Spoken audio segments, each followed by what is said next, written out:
Olá, vamos dar início ao nosso curso de câncer de próstata e vamos falar sobre diagnóstico, rastreamento e estadiamento do câncer de próstata. Ao final dessa aula, eu espero que você esteja apto a realizar uma avaliação de pacientes com suspeita de câncer de próstata, a indicar o rastreamento quando necessário e da forma correta, e também como realizar o diagnóstico e estadiamento de pacientes com câncer de próstata.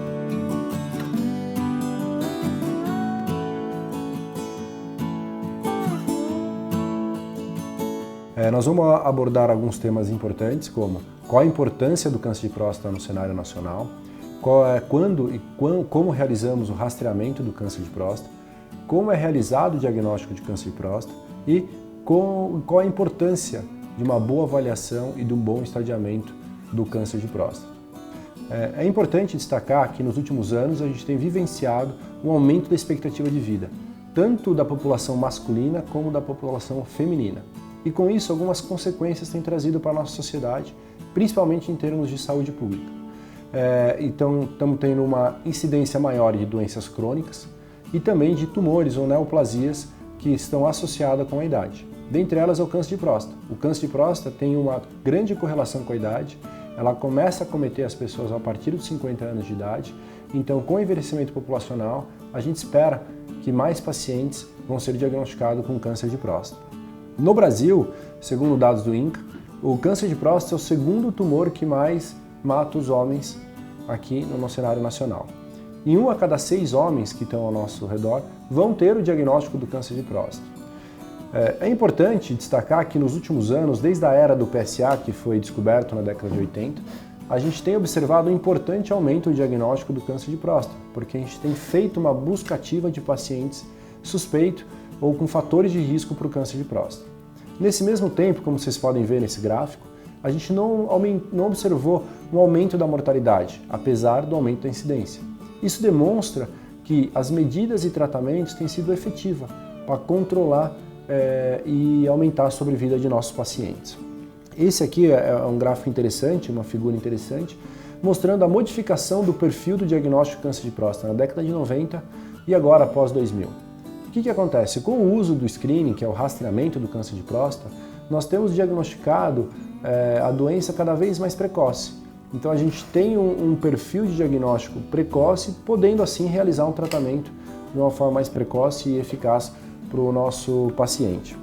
Esse é um estudo bastante interessante, que os autores, que é o Slotin, um autor canadense, ele investigou pessoas que morreram por outras causas e foram por UML por algum motivo. Ele procurou e analisou próstatas de pacientes asiáticos e caucasianos.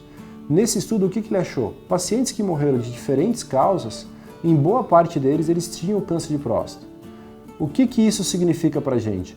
Que o câncer de próstata é bastante frequente, mas não é ele que vai ser a causa de morte do paciente em boa parte dos casos. Por isso é importante a gente fazer uma boa avaliação e identificar quem realmente precisa ser tratado na população em geral. O rastreamento do câncer de próstata é uma investigação ativa de pacientes sem nenhum sintomas, baseada em fatores de risco. No caso do câncer de próstata, é de fundamental importância a gente considerar a idade e a raça. Pacientes da raça negra eles têm maior risco de ter câncer de próstata. Então essa é uma população que nós devemos procurar de uma forma mais ativa. Como que deve ser feito o rastreamento do câncer de próstata? Com o PSA, que é a dosagem sérica de uma enzima produzida pela próstata, e também no toque retal. Quando o screening deve ser realizado? Segundo dados da Sociedade Brasileira de Urologia e também a Sociedade Europeia de Urologia, é recomendado fazer o rastreamento do câncer de próstata para todo homem acima de 50 anos. Pacientes com fatores de risco, que é raça negra, ou com histórico familiar importante, pai, tio, irmão, a gente tem que começar um pouquinho antes, aos 45 anos de idade. Esse tema de rastreamento é bastante controverso. Os Estados Unidos, eles realizam a cada 2 anos, desde 2012. No entanto, dados recentes têm demonstrado que você reduzir a frequência ou reduzir o rastreamento impacta em ter doenças mais agressivas no futuro. Então, os Estados Unidos já está revendo e nós, o Brasil e a Europa, continuamos recomendando da forma sistemática para pacientes acima de 50 anos anualmente e fatores de risco com 45 anos. Tem algumas questões importantes em relação ao rastreamento que são ponto de vista cultural e também socioeconômico. O exame de toque retal, a gente tem um mito na sociedade, a gente tem um mito no homem que ele pode se sentir que fere a masculinidade, no entanto isso não ocorre. É um exame super simples, super fácil de realizar e ele sim é importante, porque cerca de 10 a 15% dos casos são diagnosticados pelo toque. Não tem um aumento, não tem uma expressão no PSA, então se a gente não realizar a combinação dos dois, a gente pode estar perdendo o diagnóstico em uma boa parte da população. O rastreamento do câncer de próstata ele tem alguns outros benefícios que não só o câncer de próstata. Em muitos casos é a porta de entrada do homem para o sistema de saúde. Tem muitos homens que sequer foram ao médico uma vez na vida. Então, na preocupação do câncer de próstata, acaba buscando o urologista. É o momento de a gente medir a pressão arterial desse paciente, checar se ele tem algum fator de risco com a diabetes e cuidar da saúde do homem de uma forma global. Alguns pontos importantes a destacar, como já foi falado anteriormente, o PSA isolado ele não é completo. É de fundamental importância o toque retal associado. O valor do PSA normal a gente considera 4, a depender da idade, ou 2,5. O mais importante não é o valor absoluto, é como ele se comporta. Então, o paciente que tem um PSA de 1 e de um ano para o outro mudou para 2, mudou para 3, a velocidade de crescimento é muito mais importante do que um número absoluto. Tá? É importante destacar que o PSA ele não é relacionado com câncer de próstata, ele está relacionado com a próstata. Então, diferentes alterações inflamatórias ou benignas da próstata podem acontecer e elevar o PSA. Então, o PSA ele só levanta a suspeita que alguma coisa diferente está acontecendo na próstata. Para aí sim a gente procurar investigar, fazer uma avaliação mais aprofundada para poder fazer o diagnóstico ou não do câncer de próstata. Como disse anteriormente, e vocês podem ver que o exame de toque é simples, a maior parte dos cânceres de próstata são na zona periférica, que a gente consegue fazer o exame de toque retal. A zona interna ou anterior da próstata, que não é acessível pelo toque retal, é responsável pela minoria dos tumores. Então, o toque retal é importante e deve ser realizado junto com o screening do câncer de próstata. Com relação aos sintomas do câncer de próstata, o câncer de próstata ele geralmente é assintomático. Ele só vai ter alguns sintomas se ele tiver numa forma muito agressiva. Quais são os sintomas? São dificuldade de urinar e sangramento na urina pode ser um deles. No entanto, a maioria dos cânceres de próstata que a gente diagnostica não tem nenhum sintoma. Então, não ter sintoma não significa que não precisa fazer o rastreamento. O diagnóstico do câncer de próstata ele é realizado através da biópsia. Somente o patologista, após uma análise do material retirado, pode dar o diagnóstico de câncer de próstata. Então, todo paciente com alteração do PSA ou alteração no toque retal, eles devem ser investigados e devem ser submetidos a uma biópsia. E na biópsia nós vamos saber se o paciente tem câncer ou não e qual é o grau de agressividade desse tumor. A ressonância magnética tem sido cada vez mais utilizada em grandes centros. A ressonância magnética pode nos ajudar a decidir se precisa mesmo ou não da biópsia e também pode nos ajudar a guiar a biópsia. Ou seja, a gente encontra lesões alteradas na ressonância e ao fazer a biópsia a gente retira fragmentos adicionais dessa área. A biópsia ela pode ser feita de algumas técnicas. Ela pode ser feita guiada por ultrassom transretal, ela pode ser via transretal ou transperineal. Com relação a transretal e transperineal, a eficácia é a mesma. A transperineal tem menos infecções, mas ela precisa de anestesia geral, é mais difícil de ser feita. O mais importante é a gente fazer ou biópsia randômica ou com fusão. O que isso significa? Todo paciente ele deve ser submetido a pelo menos uma biópsia randômica com retirada de pelo menos 12 fragmentos. Desses 12 fragmentos, a gente tem que dividir em sextante. Ápice direito, médio direito e base direito. Ápice esquerdo, médio esquerdo e base esquerda. Ou seja, 2 fragmentos de cada uma dessas regiões. E quando o paciente fez uma ressonância e tem uma área suspeita, a gente tira 3 a 4 fragmentos adicionais dessa região. Essa biópsia com fusão guiada pela ressonância aumenta a acurácia, aumenta a chance de a gente fazer o diagnóstico no paciente com câncer de próstata. Após o diagnóstico do câncer de próstata, o mais frequente é o adenocarcinoma. Esse adenocarcinoma ele deve ser estratificado e classificado de acordo com a agressividade. Consideramos que o tipo 3 é o tipo mais leve ou o tipo mais diferenciado do câncer de próstata. O tipo 4 é o intermediário e o tipo 5 é mais agressivo, como vocês podem ver aqui na figura ao lado. Como que a gente dá o score final? O score final chama-se score de Gleason. O score de Gleason é a soma das células mais presentes.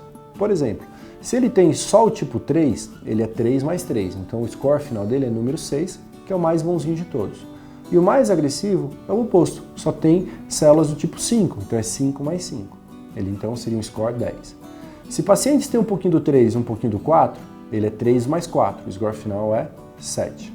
Atualmente, a classificação mais utilizada, eles modificaram apenas a nomenclatura para de ISUP1 a 5, sendo ISUP1 pacientes com score de Gleason 6, ISUP2 pacientes com score de Gleason 7 com predomínio de Gleason 3, então é 3 mais 4, ISUP3 pacientes com score de Gleason 7 com predomínio de tipo 4, ou seja, score 4 mais 3, que é igual a 7, ISUP4, que são os Gleason 8, pode ser 5 mais 3, 4 mais 4, 3 mais 5, ou ISUP5, que pode ser Gleason 9 ou Gleason 10. O próximo passo após o diagnóstico do câncer de próstata é você estadiar.